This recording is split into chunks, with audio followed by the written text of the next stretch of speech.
छत्तीसगढ़ के मुख्यमंत्री विष्णुदेव साय सोमवार को देश की राजधानी नई दिल्ली में आयोजित इन्वेस्टर कनेक्ट मीट में शामिल हुए। यहां देश के प्रमुख उद्योगपतियों और निवेशकों से सीधा संवाद करते हुए सीएम श्री साय ने कहा कि हम छत्तीसगढ़ में नई उद्योग नीति के माध्यम से नया औद्योगिक माहौल तैयार कर रहे हैं। श्री साय ने कहा कि हमारी नई उद्योग नीति में निवेशकों को आकर्षित करने के लिए कई बातें हैं। सेंट्रलाइज आवेदन का प्रावधान है। अग्निवीर और आर्मी के रिटायर्ड लोगों के लिए इसमें कई प्रावधान है। बस्तर इलाके में उद्योग लगाने पर हमारा फोकस रहेगा।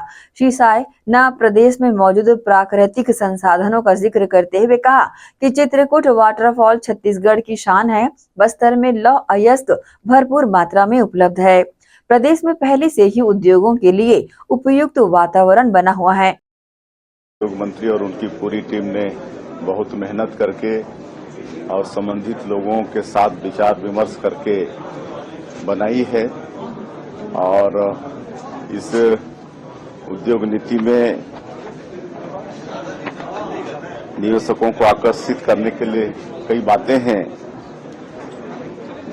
जैसे कर में छूट, भूमि की उपलब्धता, बिजली में रियायत और एक सिंगल विंडो सिस्टम भी उसमें लागू किए हैं ताकि उद्यमियों को किसी तरह से परेशानी नहीं हो, उनकी मतलब परेशानी कम हो, समय का बचत हो। एक जगह आवेदन लगा दें तो सारी उनको दस्तावेज मिल जाएं।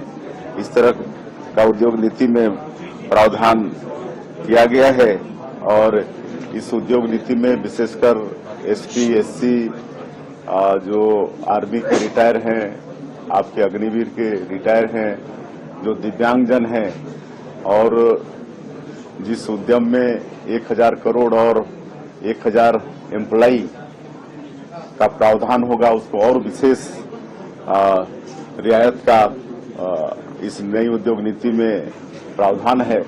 और बस्तर जो हमारा ट्राइबल बाहुल क्षेत्र है वहां पर उद्यम लगाने में और ज्यादा रियायत इस उद्योग नीति में है। क्योंकि आपका फोकस नक्सलवाद को खत्म करने को लेकर, तो क्या बस्तर में भी इंडस्ट्री या टूरिज्म को लेकर कोई प्लान बड़ा किया? बिल्कुल, बस्तर में भी बहुत संभावनाएं हैं, उद्योग की भी और टूरिज्म की भी।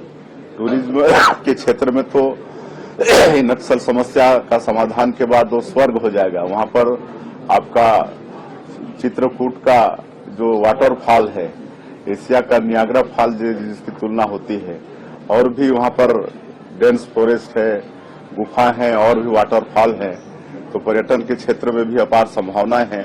वहां पर लौह अयस्क का पूरा भंडार है, कोयला है, उद्योग के लिए अनुकूल वातावरण है। तो इस तरह से वहां के लिए विशेष उद्योग नीति में प्रावधान किया गया है।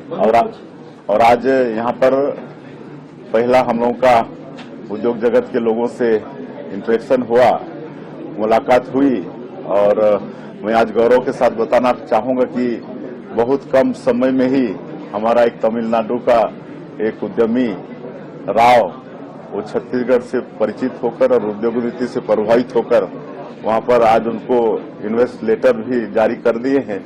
वो सेमी कंडक्टर चिप्स बनाने का काम बहुत जल्दी छत्तीसगढ़ में करने वाले हैं। वनोपज को लेकर कुछ कर रहे हैं, क्योंकि बस्तर की कॉफी, छत्तीसगढ़ की कॉफी या जशपुर इलाके को लेकर वनोपज को लेकर कुछ